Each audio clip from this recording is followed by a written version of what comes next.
Du Barça 2-0 contre Bilbao, magnifique. Magnifique, on va en finale les amis, on attend plus que nos voisins, nos chers amis du Real Madrid. Débrief à chaud, c'est parti.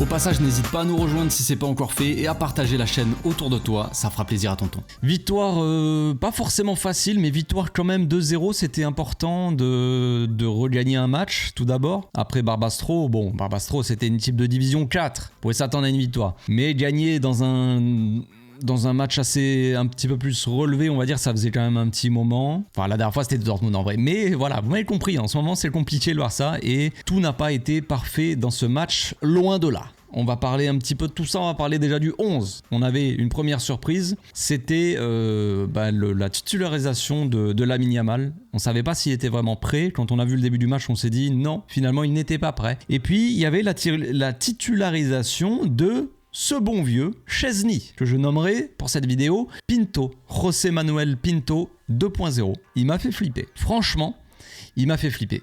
2-3 malaises sur ses sorties, 2-3 crises cardiaques.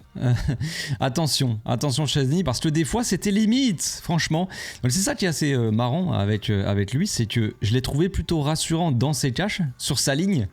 Il a fait surtout, je dirais, 2 sauvetages.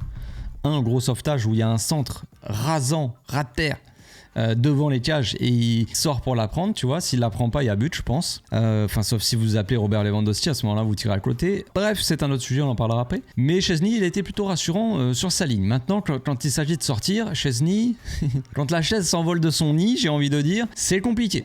Elle vole pas très droit, la chaise. C'est compliqué, ça sort. Et on a dit qu'il allait être lobé à chaque fois sur les ballons. Oh là là. Après c'est bien, ça fait un peu d'entertainment. Ça fait un peu de... Ça relève un petit peu, ça piquante. Ça met un petit peu de piquant dans le match, c'est sympa, ça relève. Ça nous met un petit peu plus de suspense. On se dit, ouh, attention, est-ce que... Non, finalement, on ne prend pas de but. Donc c'est pour ça que c'est un peu mitigé, mais quand même, sur sa ligne, je l'ai trouvé quand même beaucoup plus rassurant. Je sais pas vous, mais je l'ai trouvé quand même plus rassurant que Iñaki Peña. Donc, mis à part Szczęsny, mis à part Lamine Yamal, l'équipe était plus ou moins type, avec la titularisation de Gavi. Vous savez, juste avant le match, il y a la news qui est sortie, Dani Olmo et...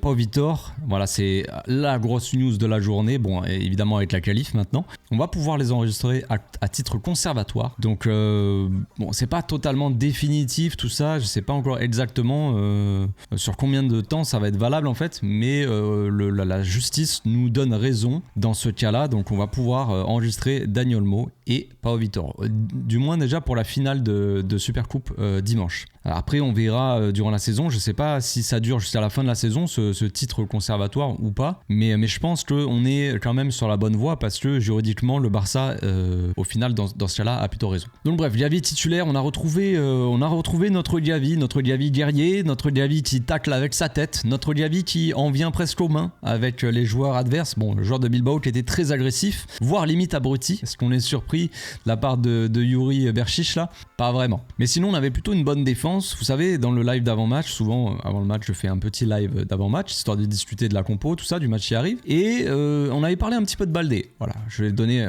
à nouveau mon avis sur Baldé. Vous savez, je dis que souvent il fait pas assez de passes en retrait, pas dans le bon timing ou pas dans la bonne zone, tu vois, et peut-être qu'il a une mauvaise vision de jeu, mauvais QI football, je vais y arriver, mais au final là, premier but de Gavi, bien c'est sur une petite passe en retrait de la part de Baldé. Donc si ça c'est pas beau, si à chaque fois il faut dire ça pour qu'il fasse des petites passes décisives, on va le dire à chaque fois du coup.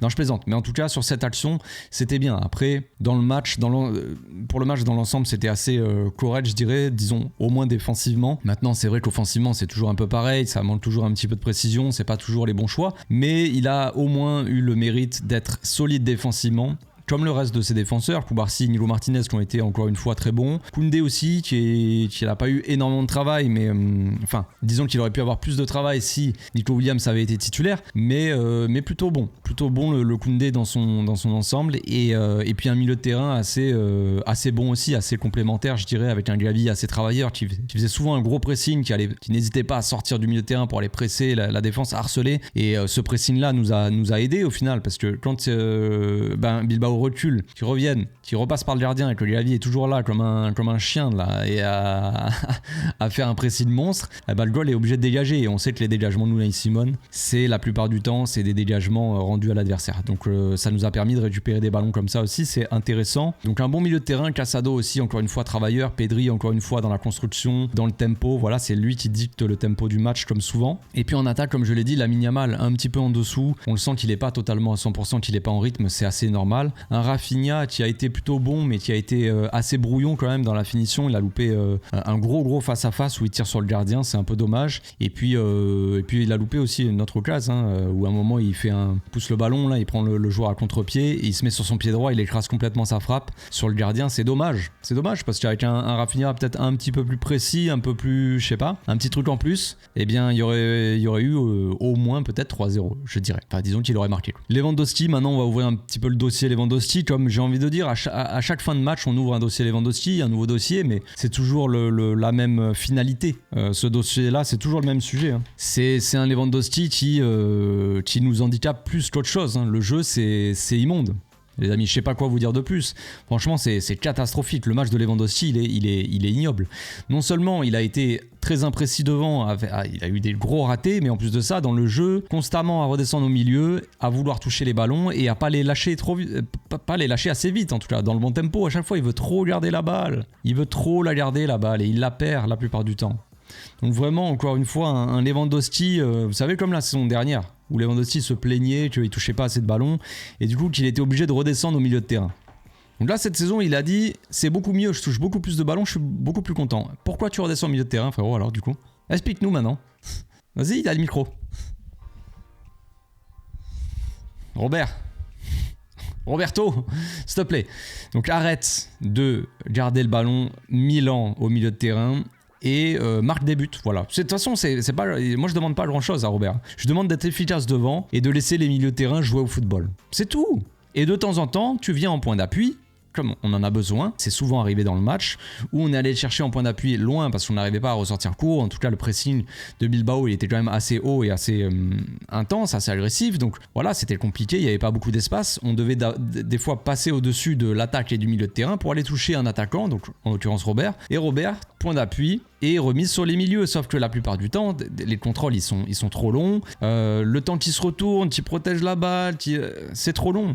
Je suis désolé Robert, c'est trop long. Donc malgré le match assez moyen de l'équipe, parce que c'était pas un match facile, on va pas se mentir. Le fait qu'on ait galéré un petit peu dans le match, disons, c'est aussi parce que Bilbao, c'est une équipe qui embête. C'est une équipe très agressive, c'est une équipe qui met beaucoup d'intensité, qui presse haut, qui va au contact. Hein. Franchement, il y a eu beaucoup de contacts, beaucoup de fautes non sifflées aussi, des petites poussettes. À un moment, je pense quand je dis ça, je pense à la petite faute sur Koubarsi. C'est des petites fautes comme ça, mais c'est une faute. Koubarsi, il saute pour mettre la tête et l'autre, il joue pas le ballon, par exemple. Il cogne exprès le joueur pour qu'il tombe et Koubarsi il s'écrase par terre. Voilà, mais c'était beaucoup de choses comme ça. Donc on connaît l'équipe de Bilbao, on sait qu'elle joue comme ça, de manière très agressive, c'est comme ça. Et c'est ce à quoi je m'attendais personnellement. Donc ça nous a pas rendu la tâche facile, ça aussi il faut le prendre en compte. Maintenant, c'est vrai qu'on a eu par moments, surtout en fin de première mi-temps, on a eu beaucoup de mal à poser le jeu au sol. Il y a eu une séquence, elle est lunaire, autour de la 40e, c'était du volley. Genre t'avais dégagement d'un joueur du Barça, tête de Bilbao, ça revenait sur nous. Soit on dégageait, soit on mettait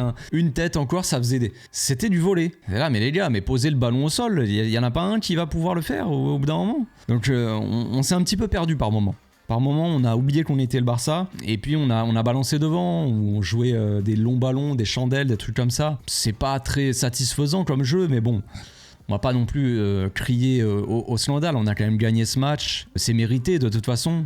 C'est pas comme si Bilbao s'était créé des occasions très très dangereuses, que nous, voilà, on a eu quand même les petites occasions. On a eu des occasions, on aurait dû mettre plus de buts que ça. Gros raté de Robert où il y a une passe en retrait, je crois, de Rafinha, si je me trompe pas. Robert qui la reprend, il tire à côté, ou Fermin peut-être. Fermin ou Rafinha, je sais plus qui centre, et il tire à côté. Comment c'est possible? Je ne sais pas. Franchement, c'est chaud. Et puis, ouais, le loupé de Rafinha aussi. On va dire le gros loupé de Rafinha, plus une autre frappe qu'il aurait pu mettre. Donc, en soi, on aurait pu gagner beaucoup plus facilement. Maintenant, on aurait pu aussi être un petit peu plus dans le caca. Parce que est-ce qu'il faut parler de la dinguerie de fin de match? Est-ce qu'on en parle ou pas? J'ai pas envie de faire le gars, machin, d'appuyer là où ça fait mal. Mais est-ce qu'il faut en parler? Heureusement que c'est Diallo, je crois, qui la dévie du pied. Heureusement. Heureusement. Et après, vous allez me dire aussi, pour sa défense, à Frenkie, parce qu'on parle de lui, si le gars touche pas le ballon, je pense que la balle va pas sur Iñaki Williams. Je pense que la balle, elle va sur Kubarsi qui était du côté. Parce que la balle, elle part comme ça. Il la contre et elle part du coup dans l'axe. Donc, je laisse le bénéfice du doute. Mais franchement, t'imagines, tu rentres dans un match comme ça, une demi-finale, et t'imagines, il y a pas hors-jeu. Tu relances le... S'il n'y a pas la VAR, il y a pas hors-jeu, les gars, déjà. Heureusement que la VAR existe, hein. Sinon, c'est chaud. Mais ouais, imagine, tu rentres, fin de match, tu relances comme ça, l'équipe adverse, 2-1 à 10 minutes de la fin et le temps additionnel. Attention, Frenkie, attention. On va reparler un petit peu de Lamine.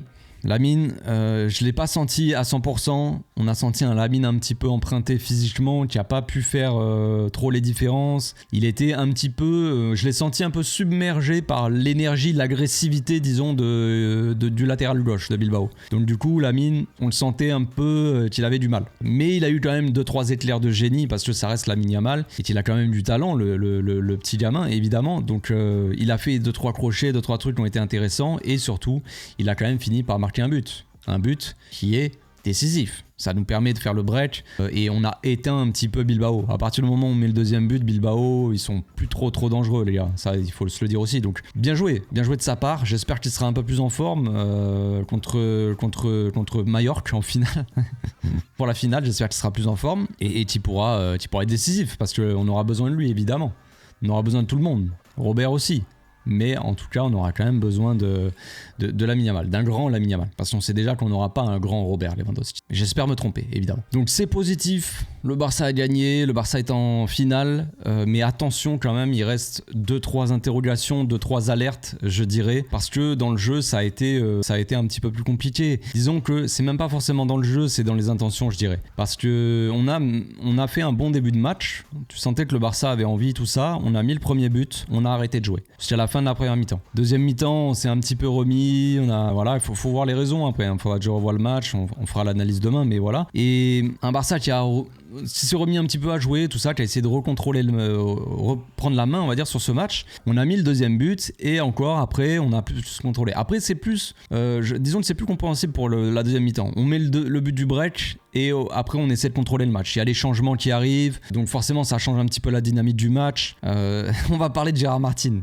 D'ailleurs, le GOAT, Gérard Martin Prime, les amis. On en parle après. Mais bref,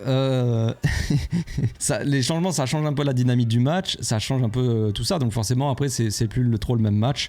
Le rythme, disons que notre rythme à nous, il se stabilise un peu, tranquille. On essaie de conserver le score plus que de pousser. Et Bilbao, eux, par contre, ils font entrer les mecs, ils essaient de pousser un peu, d'être un peu plus agressif, un peu plus offensif. Donc voilà, c'est normal un petit peu aussi cette physionomie du match en fin de match. Mais là où je suis vraiment assez déçu et plutôt inquiet, je dirais, c'est pour la première mi-temps où voilà, on fait 15-20 premières minutes très bonnes, on va dire, de qualité, et on arrête de jouer. On arrête de jouer comme trop souvent cette saison. Et ça, il faut le prendre comme une petite alerte. Attention à pas rejouer comme ça, parce que si on joue comme ça contre Mallorca, si on joue comme ça en finale de Supercoupe d'Espagne, ça va peut-être pas passer. Donc attention les gars, attention. On va finir avec Gérard Martin.